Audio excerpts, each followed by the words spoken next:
जयाच्या जनी जन्म नामार्थ झाला, जयाने सदा वास नामात केला.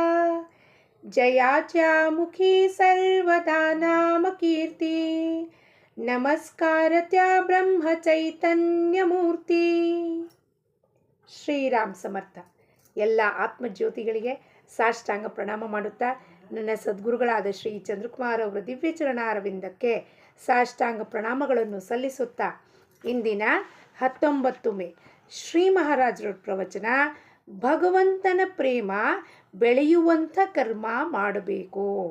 ಭಗವಂತನ ಪ್ರೇಮ ಬೆಳೆಯುವಂಥ ಕರ್ಮ ಮಾಡಬೇಕು. ನಾವು ಯಾವುದೇ ಒಂದು ಕರ್ಮ ಮಾಡಿದಾಗ ಪ್ರಪಂಚದಿಂದ ಹಿಡಿದು ಪರಮಾರ್ಥದ ತನಕ ಅದರಿಂದ ಮುಖ್ಯ ಉದ್ದೇಶ ಏನಿರಬೇಕಪ್ಪ ಅಂದರೆ ಅದರಿಂದ ಭಗವಂತನ ಪ್ರೇಮ ಬೆಳ್ಕೋತಾ ಹೋಗಬೇಕು. ಆ ಕಾರ್ಯಗಳನ್ನ ಭಗವಂತನ ಸಲುವಾಗಿ ಮಾಡಬೇಕು. ಅವನಿಂದ ಅವನಿಗಾಗಿ ಅವನಿಗೋಸ್ಕರ, ಅವನಿಂದ ಬಂದಿದ್ದೀವಿ, ಅವನಿಗಾಗಿ ಕರ್ಮವನ್ನು ಮಾಡಬೇಕು. ಅವನ ಪ್ರೇಮಕ್ಕೋಸ್ಕರ, ಭಕ್ತಿಗೋಸ್ಕರ, ಅವನಿಗಾಗಿ ಅವನಿಗೋಸ್ಕರ ಕೇವಲ ಇವ ಎಲ್ಲ ಕರ್ಮಗಳನ್ನು ಮಾಡಬೇಕು. ಅದಕ್ಕೆ ಪಂಚಮೋಧ್ಯಾಯದಲ್ಲಿ ಭಗವದ್ಗೀತೆಯಲ್ಲಿ ಅರ್ಜುನ ಪ್ರಶ್ನೆ ಮಾಡಿದಾಗ ಕೃಷ್ಣ ಪರಮಾತ್ಮ ಕರ್ಮ ಸಂನ್ಯಾಸನೋ ಕರ್ಮಯೋಗನೋ ಅದ್ರ ಬಗ್ಗೆ ಹೇಳುವಾಗ ಕೃಷ್ಣ ಅರ್ಜುನನಿಗೆ ಏನು ಬೋಧನೆ ಮಾಡ್ತಾರಪ್ಪ, ಕರ್ಮಯೋಗದ ಮಹತ್ವವನ್ನು ಹೇಳ್ತಾನೆ. ಏನು? ಜ್ಞೇಯ ಸ ನಿತ್ಯ ಸನ್ಯಾಸಿ ಯೋ ನ ದ್ವೇಷ್ಟಿ ನ ಕಾಂಕ್ಷತಿ, ನಿರ್ದ್ವಂದ್ವೋ ಹಿ ಮಹಾಬಾಹೋ ಸುಖಂ ಬಂಧಾತ್ ಪ್ರಮುಚ್ಯತೆ. ಏನಂದ್ರಪ್ಪ ಹಂಗಂದ್ರೆ, ಅರ್ಜುನ, ಯಾರು ಪುರುಷ ಯಾರನ್ನು ದ್ವೇಷ ಮಾಡೋದಿಲ್ಲವೋ ಮತ್ತು ಯಾವ ಥರವಾದ ಯಾರಿಂದ ಅಪೇಕ್ಷೆನೂ ಮಾಡುವುದಿಲ್ಲವೋ ಆ ಕರ್ಮಯೋಗಿ ನಿತ್ಯವಾಗಲೂ ಸನ್ಯಾಸಿ ಅಂತಲೇ ತಿಳಿಯಬೇಕು. ಯಾಕೆಂದರೆ ಪ್ರೀತಿ ಹಾಗೂ ದ್ವೇಷ, ಪ್ರೀತಿನೂ ಮಾಡೋ ಹಂಗಿಲ್ಲ, ದ್ವೇಷ ಮಾಡದೆ ಪ್ರೀತಿ ಮಾಡಬೇಕಾದ, ಪ್ರೀತಿ ಮಾಡಿದ್ರೆ ದ್ವೇಷ ಮಾಡಬೇಕಾಗತ್ತೆ ಇತ್ಯಾದಿ. ಎರಡೂ ದ್ವಂದ್ವ ಇರೋದು ಮನಸ್ಸಿಗೆ. ಆ ರಹಿತವಾದ ಸ್ಥಿತಿಯಲ್ಲಿ ಯಾರು ಪುರುಷ ಇರುತ್ತಾನೋ ಅವನು ಸುಖದಿಂದ, ಸಂಸಾರ ಬಂಧದಿಂದ ಮುಕ್ತನಾಗಿರ್ತಾನೆ. ಹಾಗಾಗಿ ಅವನು ಪ್ರತಿಯೊಂದು ಕರ್ಮವೂ ಭಗವದ್ ಅರ್ಪಣೆಯಲ್ಲಿಯೇ ಮಾಡಿರುತ್ತಾನೆ, ಭಗವಂತನ ಪ್ರೇಮಕ್ಕಾಗಿ ಮಾಡಿರುತ್ತಾನೆ.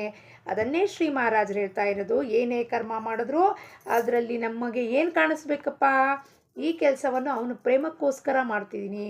ಒಂದು ಲೋಟ ನೀರು ಕೊಟ್ರೇನು, ಒಂದು ರಂಗೋಲಿ ಹಾಕಿದ್ರೇನು, ಮತ್ತು ಒಬ್ಬರಿಗೆ ಒಂದು ನಾಯಿಗೆ ಊಟ ಹಾಕಿದ್ರೇನು, ಏನು ಮಾಡಿದ್ರೂ ಅದರಲ್ಲಿ ನನಗೆ ಅವನ ಪ್ರೇಮನೇ ಕಾಣಿಸ್ಬೇಕು, ಅವನ ಪ್ರೇಮ ಬೆಳೀತಾ ಇದೆ ಅಂತ ಕಾಣಿಸ್ಬೇಕು.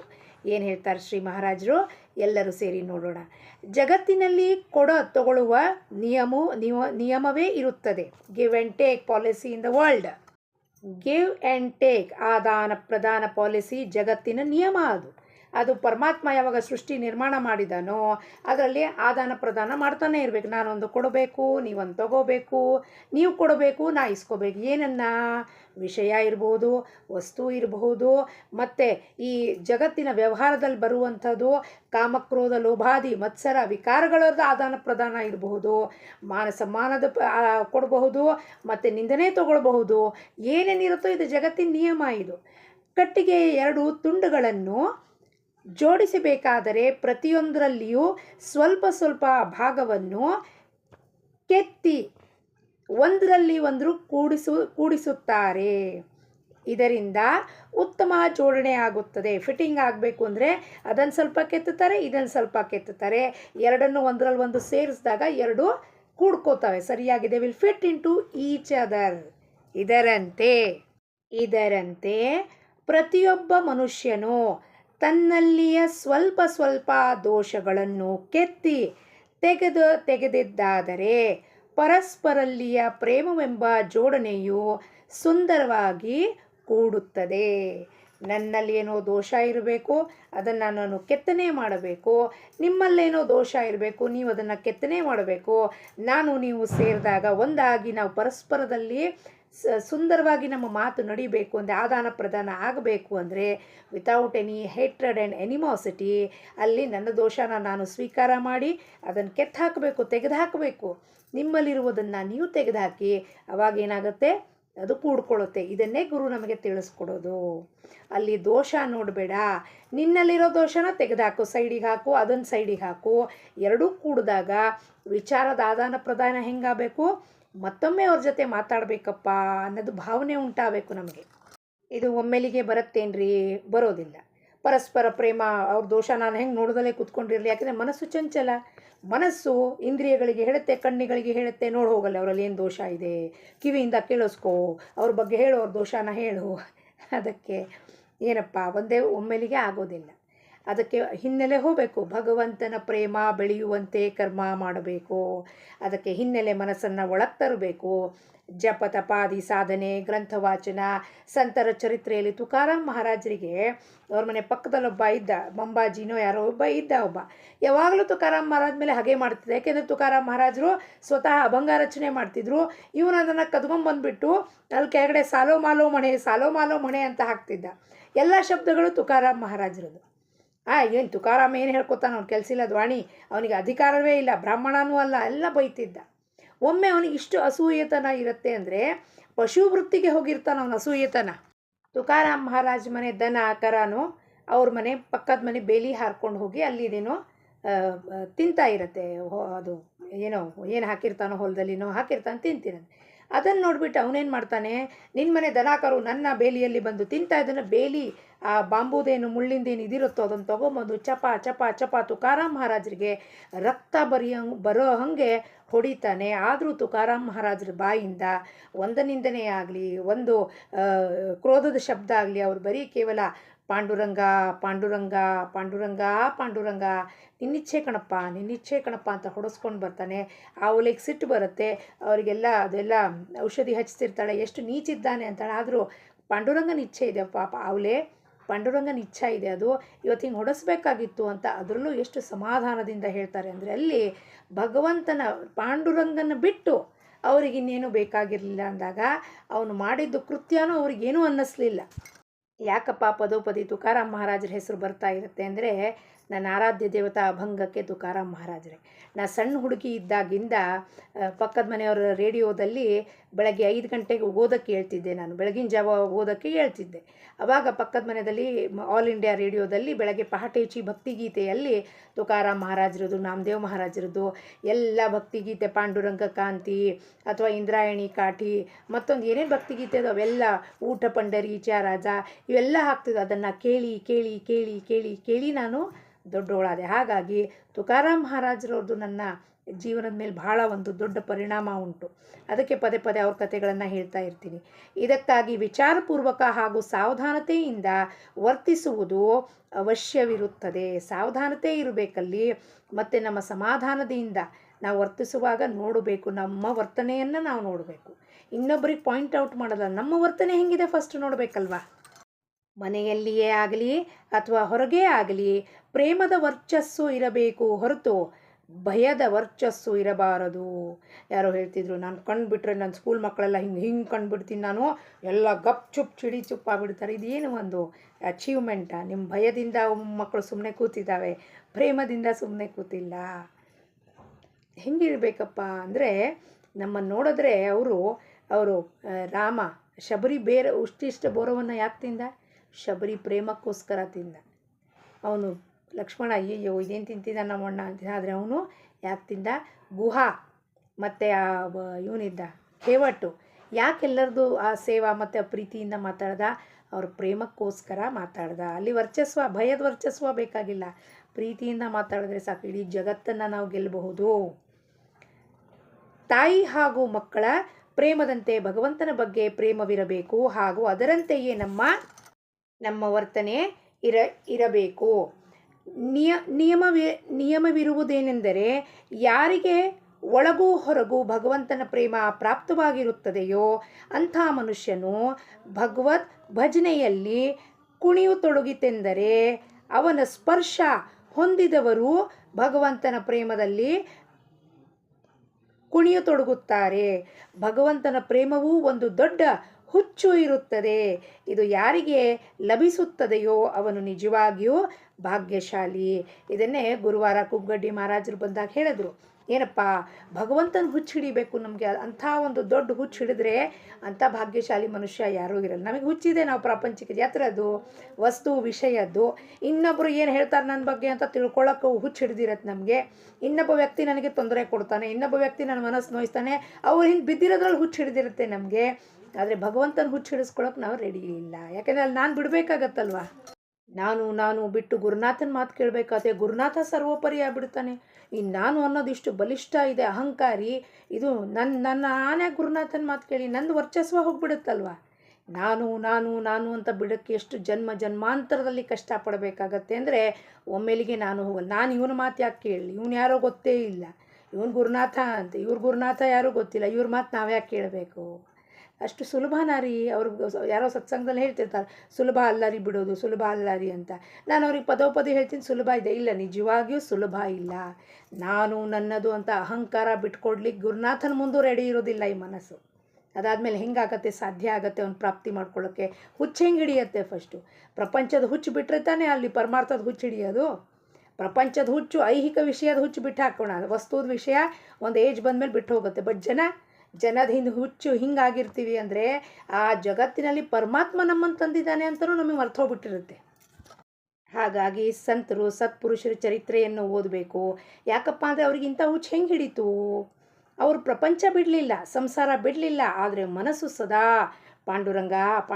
ನಾಮದೇವ್ ಮಹಾರಾಜರು, ಜನಾಬಾಯಿ, ಮೀರಾಬಾಯಿ, ಪುರಂದರದಾಸರು ಫಸ್ಟ್ ಹಾಫ್ ಸ್ಟೋರಿನಲ್ಲಿ ಅವನು ಶ್ರೀನಿವಾಸ ನಾಯ್ಕ ಶೆಟ್ಟಿ ಇದ್ದ ಜಿಪುಣ ಗ್ರೇಸ. ಆದರೆ ಪರಿವರ್ತನೆ ಆದ ಕೂಡಲೇ ಹೆಂಗೆ ಬಿಟ್ಟಪ್ಪ? ಮುಂಚೆ ಪ್ರಾಪಂಚಿಕ ಜನರು ಎಲ್ಲರೂ ಹೀಗೆ ಇರ್ತಾರೆ, ಸಾಧಕರು ಎಲ್ಲರೂ. ಆದರೆ ಆ ಜಿಜ್ಞಾಸ ತಳಮಳ ಉಂಟಾದಾಗ ಏನು ಪರಿವರ್ತನೆ ಆಗುತ್ತೋ that will be the permanent bliss in their life. First half of the story is normal story like everybody. पिक्चरನಲ್ಲಿ ನೋಡ್ತೀವಲ್ವ, इंटरवल के पहले सबका स्टोरी नॉर्मल जैसा रहता है, इंटरवल के बाद चेंज, अभी सस्पेंस और थ्रिल बाकी है. ऐसा ही संतों का जीवन रहता है. पहला हाफ स्टोरी में बिल्कुल नॉर्मल हमारी तरह जीते रहते हैं. सेकेंड हाफ में उनका लाइफ बिल्कुल ऐसा दिव्यमय हो जाता है, ये शरीर पूरा, कि उसमें से सब कुछ अच्छे काम होते रहते. किसकी वजह से? उसकी वजह से. ಭಗವಂತನ ಪ್ರೇಮ ಪ್ರಾಪ್ತವಾಯಿತೆಂದರೆ ಅವನ ವಾಣಿಯಲ್ಲಿ ಎಲ್ಲ ಉತ್ತಮ ಗುಣಗಳು ಬರುತ್ತವೆ. ಪುಸ್ತಕಗಳ ನೋಡಿ ಅಥವಾ ಕೇವಲ ಬುದ್ಧಿಯಿಂದ ಜಗತ್ತಿನ ನಶ್ವರತೆಯು ಎಂದೂ ತಿಳಿಯಲಾರದು. ಬ್ರಹ್ಮ ಸತ್ಯ, ಜಗತ್ ಮಿಥ್ಯಾ ಅಂತ ಒಂದು ಕೋಟ್ ಹಾಕಿಬಿಟ್ರೆ ಇದೆಲ್ಲ ಮಿಥ್ಯಾ ಇದೆ ರೀ. ಹೆಂಗ್ರಿ ಇದೆ ಮಿಥ್ಯಾ? ತೋರಿಸ್ರಿ ಫಸ್ಟು. ಕಣ್ಮುಂದಂತೂ ಇನ್ನೊಂದು ದೇಹ ಕಾಣಿಸ್ತಿದೆ ಅಲ್ವಾ? ಇನ್ನೊಂದು ದೇಹಧಾರಿ ಮನುಷ್ಯ ನನ್ನನ್ನು ಬೈತಿದ್ದಾನೆ ಅಲ್ವಾ? ಇನ್ನೊಬ್ಬ ನನ್ನನ್ನು ತೆಗಳ್ತಿದ್ದಾನೆ, ಇನ್ನೊಬ್ಬ ನನ್ನನ್ನು ಕೊಂಡಾಡ್ತಿದ್ದಾನೆ. ಇವೆಲ್ಲ ಸತ್ಯ ತಾನೆ? ಮತ್ತು ಇದನ್ನು ಮಿಥ್ಯಾ ಹೆಂಗೆ ತಿಳಿಯೋದು? ಅದೇನು ಮಿಥ್ಯಾ ಅಂದರೆ ಈ ಕ್ಷಣದಲ್ಲಿ ಮಾತಾಡಿದ್ದು ಈ ಕ್ಷಣಕ್ಕೆ ಮಾತ್ರ ಸತ್ಯ, ಮರುಕ್ಷಣಕ್ಕೆ ಅದು ಸುಳ್ಳಾಗೋಗುತ್ತೆ. ಮರುಕ್ಷಣ ನಿಮ್ಮನ್ನು ಭೇಟಿಯಾದಾಗ ನಿಮ್ಮದು ಒಂದು ಮಾತು ನನಗೆ ಸರಿ ಅನಿಸ್ಲಿಲ್ಲ ಅಂದರೆ ನಿನ್ನೆ ನಿಮ್ಮನ್ನು ಕೊಂಡಾಡಿದ್ದು ಮಾತೆಲ್ಲ ನಿಂದನೆಯಲ್ಲಿ ಬದಲಾವಣೆ ಆಗುತ್ತೆ. ಹಂಗಂದರೆ ಸತ್ಯನಾ? ಅದು ಅಲ್ಲ. ಸರ್ವತಾ ಮತ್ಯ ಈ ಶಬ್ದನ ಹಿಡ್ಕೊಂಡು ನಾನು ನನ್ನ ಮನಸ್ಸಿನ ಮೇಲೆ ಪರಿಣಾಮ ಮಾಡಿ ಅಲ್ಲಿ ಭಗವಂತನ ಜಾಗವನ್ನು ಬಿಟ್ಟುಕೊಟ್ಟು ಇನ್ನೊಬ್ಬರನ್ನು ಸೇರಿಸ್ಕೋಬೇಕು. ಇದು ಎಲ್ಲಿ ನ್ಯಾಯ? ಭಗವಂತ ಹೇಳ್ತಾನೆ, ಅಲ್ಲಪ್ಪ ಮಹಾರಾಯ, 21,600 ಅವಸರು ನಾನು ನಿನಗೆ ಕೊಡ್ತೀನಿ. ನಾನು ನಿನಗೆ ಊಟ ತಿಂಡಿ ಅನ್ನ ವಸ್ತ್ರ ನಿವಾರ ಕೊಟ್ಟು ಕಳಿಸೀನಿ ಪೃಥ್ವಿ ಮೇಲೆ. ನಿನ್ನ ಪ್ರಾರಬ್ಧ ಕರ್ಮದ ಫಲ ನಾನು ಬರೆದಿಟ್ಟೀನಿ. ನಾನು ನಿನಗೆಲ್ಲವನ್ನು ಸಂರಕ್ಷಿಸ್ತಾ ಇದ್ದೀನಿ, ಕಾಪಾಡ್ತೀನಿ. ಅಂದಮೇಲೆ ನೀ ಇನ್ನೊಬ್ಬ ವ್ಯಕ್ತಿ ಏನೋ ಹೇಳ್ತಾನೆ ಅಂದ್ಬಿಟ್ಟು ಇದಕ್ಕಪ್ಪ ತಲೆ ಕೆಡಿಸ್ಕೋತಿ? ನಾನು ನಿನಗೇನು ಹೇಳ್ತಿಲ್ವಲ್ಲ. ಯಾವಾಗ ನೀನು ನನ್ನ ಹತ್ರ ಬಂದರೂ ನಾನು ನಿನಗೆ ಕೊಟ್ಟೆ ಕಳಿಸ್ತೀನಿ, ನಿನ್ನನ್ನು ಪ್ರೇಮ ಮಾಡ್ತೀನಿ, ನಿನ್ನ ಮಾತು ಕೇಳಿಸ್ಕೋತೀನಿ, ನೀನು ಬೈದರೂ ಸಹಿಸ್ಕೋತೀನಿ. ಅವನು ಯಾರೋ ಇನ್ನೊಬ್ಬ ವ್ಯಕ್ತಿ ನೀನು ತಲೆ ಕೆಡಿಸ್ತಾನೆ ಅಂದ್ಬಿಟ್ಟು ಅವನ ಜೊತೆ ಜಗಳ ಮಾಡೋದಾಗಲಿ, ಹಗೆ ಮಾಡೋದಾಗಲಿ, ಹೇಟ್ರೇಡ್ ಮಾಡೋದಾಗಲಿ, ಇದಕ್ಕೆ ನಾನು ನಿನಗೆ ಪೃಥ್ವಿಗೆ ಕಳಿಸಿರೋದು. ನಿನ್ನ ಕರ್ಮವನ್ನು ಕಳಚ್ಕೊಂಡು ನೀನು ನನ್ನಲ್ಲಿ ವಾಪಸ್ ಒಂದಾಗಪ್ಪ. ಎಷ್ಟೊಂದು ಪಿಕ್ಚರ್ ನೋಡಿದ್ದೀವಲ್ವ ನಾವು. ಅಲ್ಲಿ ಭಗವಂತನ ಪ್ರೇಮ ಅವರಲ್ಲೇ ಹೆಂಗೆ ಉಕ್ಕಿ ಬರ್ತಾ ಇರುತ್ತೆ. ನಮೋ ಮಂಜುನಾಥ ಅನ್ನೋಣ, ಸಂತ ಸಕೂಬಾಯಿ ಅನ್ನೋಣ, ಎಷ್ಟೊಂದು ಗುರಕುಂಭಾರ ಅನ್ನೋಣ. ಅದು ಅವ್ರು ಹೆಂಗೆ ಮಾಡಿದ್ರಪ್ಪ ಇವೆಲ್ಲ ಆಖ್ಯಾನಗಳನ್ನು ಕೇಳಿದ್ವಿ. ಹೆಂಗೆ ಮಾಡಿದ್ರಪ್ಪ, ಎಲ್ಲರ ಮಾತನ್ನು ಹೆಂಗೆ ಸಹಿಸ್ಕೊಂಡಿದ್ರಪ್ಪ. ಯಾಕೆಂದರೆ ಅವರಿಗೆ ಭಗವಂತನ ಬಿಟ್ಟು ಇನ್ನೊಂದು ವಿಷಯದಲ್ಲಿ ರುಚಿ ಇರಲಿಲ್ಲ. ನಮಗೆ ಭಗವಂತನ ಬಿಟ್ಟು ಎಲ್ಲ ವಿಷಯದಲ್ಲೂ ರುಚಿ ಉಂಟು. ಭಗವಂತನ ಪ್ರೇಮವು ಬೆಳೆಯುವಂತೆ, ಅದು ಬೆಳೆದಂತೆ ಅದು ತಾನಾಗಿಯೇ ತಿಳಿಯುತ್ತದೆ. ಹುಗಳಾದ ಮನುಷ್ಯನಿಗೆ ಹಸಿವೆ ಇದ್ದರೂ ತಿನ್ನಲು ಬರುವುದಿಲ್ಲ ಅಥವಾ ಅನ್ನವು ರುಚಿ ಹತ್ತುವುದಿಲ್ಲ. ಅದರಂತೆ ಅಂತಃಕರಣದಲ್ಲಿ ಭಗವಂತನ ಪ್ರೇಮವಿದ್ದರೂ ನಾವು ಬಾಹ್ಯ ಪ್ರಪಂಚದಲ್ಲಿ ಆಸಕ್ತರಾಗಿರುವುದರಿಂದ ನಮಗೆ ನಾಮದ ರುಚಿಯು ಹತ್ತುವುದಿಲ್ಲ. ಯಾಕೆಂದರೆ ಬಾಹ್ಯ ಪ್ರಪಂಚದಲ್ಲಿ ನೋಡಿ ಕೇಳಿಸ್ಕೊಂಡು ಈ 5 ಇಂದ್ರಿಯ ಮುಖೇನ ಏನು ಉಪಭೋಗ ಮಾಡ್ತೀವೋ ಅದಕ್ಕೆ ಯಾವಾಗಲೂ ಅದು ಹುಯ್ದಾಡ್ತಿರುತ್ತೆ ಹೊರಗಡೆ. ಹಾಗಾಗಿ ಭಗವಂತನ ನಾಮಸ್ಮರಣೆ 15-20 ನಿಮಿಷ ಮಾಡಿದ್ರೆ ಅಬ್ಬಬ್ಬ, 1 ಗಂಟೆಗಳ ಕಾಲ ಮಾಡಿದ್ರೆ ಅಬ್ಬಬ್ಬ, ಸಾಕಾಯ್ತು ಬಿಡಪ್ಪ, ಜಪಮಾಲೆ ಸಾಕಾಯ್ತು, ಈಗಿನ ವಾಟ್ಸಪ್ ನೋಡೋಣ, ಫೇಸ್ಬುಕ್ ನೋಡೋಣ, ಇನ್ಸ್ಟಾಗ್ರಾಮ್ ನೋಡ್ಕೊಳ್ಳೋಣ ಅಂದ್ಕೊಂಡು ಬ್ಯುಸಿ ಇರ್ತಾರೆ ಜನ. ಬಾಯಲ್ಲಿಯ ಹುಗಳು ಕಡಿಮೆಯಾಗುವುದಕ್ಕೆ ಮೊದಲು ಔಷಧ ತೆಗೆದುಕೊಳ್ಳುವಂತೆ ನಾಮದಲ್ಲಿ ರುಚಿ ಬರಬೇಕಾದರೆ ಮೊದಲು ಪ್ರಪಂಚದಲ್ಲಿಯ ಆಸಕ್ತಿ ಕಡಿಮೆಯಾಗಬೇಕು. ಈ ಪ್ರಪಂಚದ ಆಸಕ್ತಿ ಬಿಡುವುದು ಅಥವಾ ಕಡಿಮೆಯಾಗುವುದು ಬಹಳ ಕಠಿಣ ಕೆಲಸ ಆಗಿರುತ್ತದೆ. ಅದಕ್ಕಾಗಿ ಭಗವಂತನ ವಿಷಯದಲ್ಲಿ ಪ್ರೇಮ, ಅನುಸಂಧಾನ ಹಾಗೂ ಸತ್ಸಂಗ ಇವೇ 3 ಉಪಾಯಗಳು ಆಗಿರುತ್ತದೆ. सत्संगाचा अपार तो जाण सत्संगाचा महिमा ದುಜೀನಸೆ ಉಪಮಾ ತಿಹಿ ಲೋಕಿ. 3 ಲೋಕದಲ್ಲೂ ಸತ್ಸಂಗದಷ್ಟು ಮಹಿಮಾ. ಯಾಕಪ್ಪ ಸತ್ಸಂಗಕ್ಕೆ ಬನ್ನಿ ಅಂತ ಹೇಳೋದು ಅಂದರೆ ಇದರಲ್ಲಿ ಪ್ರೇಮ ಬರೋದು, ಅನುಸಂಧಾನ, ಕನ್ಸಿಸ್ಟೆನ್ಸಿ ಆ್ಯಂಡ್ ಡಿಸಿಪ್ಲಿನ್, ಮತ್ತು ಸತ್ಸಂಗದಿಂದಾನೇ ಈ ಉಪಾಯ ಅಂದರೆ ಏನು, ಪ್ರಪಂಚದ ಆಸಕ್ತಿ ಕಡಿಮೆ ಆಗುತ್ತೆ, ಭಗವಂತನ ಆಸಕ್ತಿ ಹೆಚ್ಚಿಗೆ ಬೆಳೆಸ್ಕೊಳ್ಳೋಕ್ಕೆ ಸತ್ಸಂಗವೇ ಒಂದು ಉಪಾಯ. ಹಾಗಾಗಿ ಎಲ್ಲರಿಗೂ ಶ್ರೀಮತ್ರೆ ಸತ್ಸಂಗಕ್ಕೆ ಹೃತ್ಪೂರ್ವಕ ಸ್ವಾಗತಗಳು. ಭಗವಂತನು ಅನಂತ ರೂಪಿ ಹಾಗೂ ಅನಂತ ಕಡೆಗೆ ವ್ಯಾಪಿಸಿರುತ್ತಾನೆ. ಆದ್ದರಿಂದ ಅವನ ಪ್ರಾಪ್ತಿಗಾಗಿ ಅನಂತ ಸಾಧನೆಗಳು ಇರಲಿಕ್ಕೆ ಬೇಕು. ಹಾಗಾಗಿ ನಾವು ಈ ಸಾಧನೆ ಮಾಡೋದಿಲ್ಲ, ಆ ಸಾಧನೆ ಮಾಡೋದಿಲ್ಲ ಅಂತ ಹೇಳೋದು ತಪ್ಪು, ಉಚಿತವಲ್ಲ. ಯಾಕೆಂದರೆ ಅವನು ಅನಂತ ಇದ್ದಾದಮೇಲೆ ನಮಗೂ ಅನಂತ ಸಾಧನೆ ಕೊಡ್ತಾನೆ. ಈ ದಾರಿಯಲ್ಲ, ಇಲ್ಲಿಂದ ಬಾ, ಇಲ್ಲಿಂದ 10 ದೇವಸ್ಥಾನದಲ್ಲಿ 4 ಬಾಗಿಲು ಮಾಡಿರ್ತಾರೆ. ಯಾಕೆ?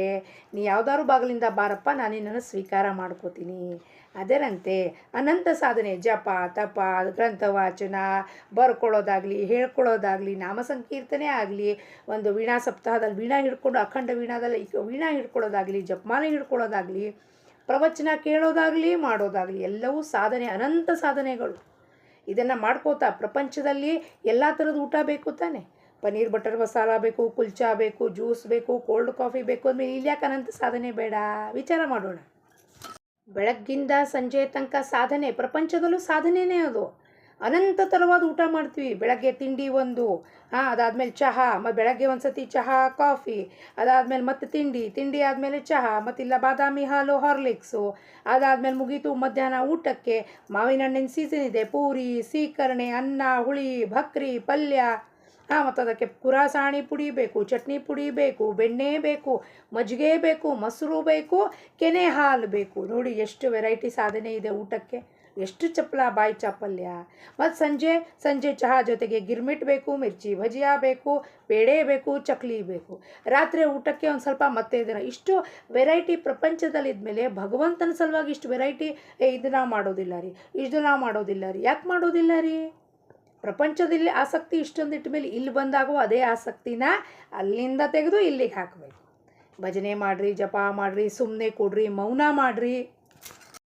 ಅವರವರ ಮನೋರಚನೆಗೆ ಅನುಸಾರ ಪ್ರತಿಯೊಬ್ಬರು ಸಾಧನೆ ಮಾಡುತ್ತಾರೆ. ಆದರೆ ಈ ಎಲ್ಲ ಸಾಧನೆಗಳಲ್ಲಿ ಭಗವಂತನ ಪ್ರೇಮವು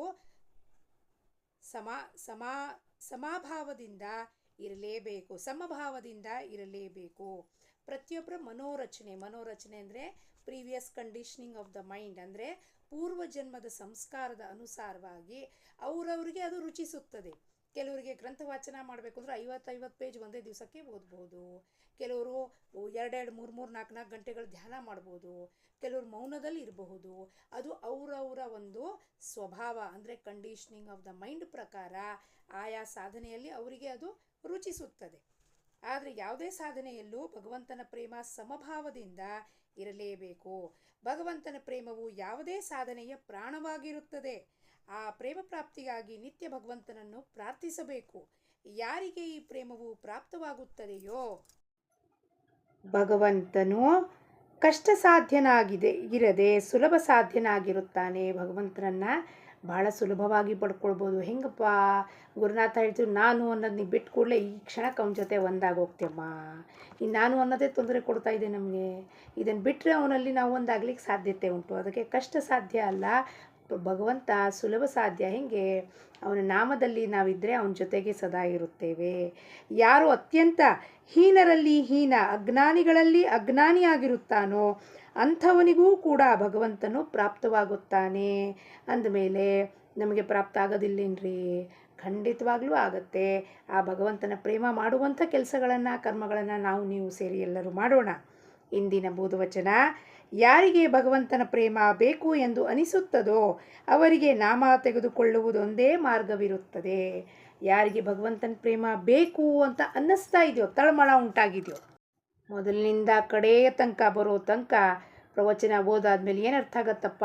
ಸಾರ ವಿಚಾರ ಮಾಡಿದ್ರೆ ಒಂದೇ ಒಂದು ಎಸೆನ್ಸ್ ಆಫ್ ದ ಪ್ರವಚನ ಈಸ್, ನಮಗೆ ಭಗವಂತನ ಪ್ರೇಮ ಬೇಕು ಅಂದರೆ ನಾವೆಲ್ಲರೂ ಸೇರಿ ಆ ನಾಮವನ್ನು ತಗೋಬೇಕು. ಅದರ ಹೊರತ ಯಾವ ಉಪಾಯ ಇಲ್ಲ. ನಾಮಸ್ಮರಣೆ ನಾಮಸ್ಮರಣೆ ನಾಮಸ್ಮರಣೆ ಒಂದು ಬಿಟ್ಟು ಪರಮಾತ್ಮ ಮಹಾರಾಜರು ಹೇಳ್ತಾರೆ, ಜೇಥೇ ನಾಮ್ ತೇಥೇ ಮಾಝೆ ಪ್ರಾಣ. ಆ ಉಸಿರಿನ ರೂಪದಲ್ಲಿ ಮಹಾರಾಜರು ಸ್ಥಿರವಾಗಿ ನಮ್ಮೊಳಗೆ ಸದಾ ಇರ್ತಾರೆ. ಮಹಾರಾಜರಿಗೆ ಇಷ್ಟವಾದಿದ್ದು ಒಂದೇ, ಭಗವಂತನ ನಾಮವನ್ನು ತಗೊಳ್ಬೇಕು. ಆ ನಾಮವನ್ನು ಸತತವಾಗಿಯೂ ನಾವು ತಗೊಳ್ತಾ ಇದ್ದರೆ ನಾವು ಏನೇ ಕರ್ಮ ಮಾಡಿದ್ರೂ ಅದು ಅವನಿಗೆ ಅರ್ಪಣೆ ಆಗುತ್ತೆ. ಮತ್ತು ಆ ಕರ್ಮದಲ್ಲಿ ಅವನ ಪ್ರೇಮ ಬೆಳೆಯುವಂತೆ ಆಗುತ್ತದೆ. ಹಾಗೂ ನಮ್ಮನ್ನು ಈ ದಂಡೆಯಿಂದ ಆ ದಂಡೆಗೆ ಒಯ್ದು ಅವ್ರು ಖಂಡಿತವಾಗ್ಲೂ ಮುಟ್ಟಿಸ್ತಾರೆ ಸದ್ಗುರುನಾಥ್ ಮಹಾರಾಜರು ಅಂತ ಹೇಳುತ್ತಾ ನಾವೆಲ್ಲರೂ ಸೇರಿ ಪ್ರಾಪ್ತಿ ಮಾಡಿಕೊಳ್ಳೋಣ. ಜಾನಕಿ ಜೀವನ ಸ್ಮರಣ. ಜೈ ಜೈ ರಾಮ್. ಲೋಕಾಹ ಸಮಸ್ತಾಹ ಸುಖಿನೋ ಭವಂತು.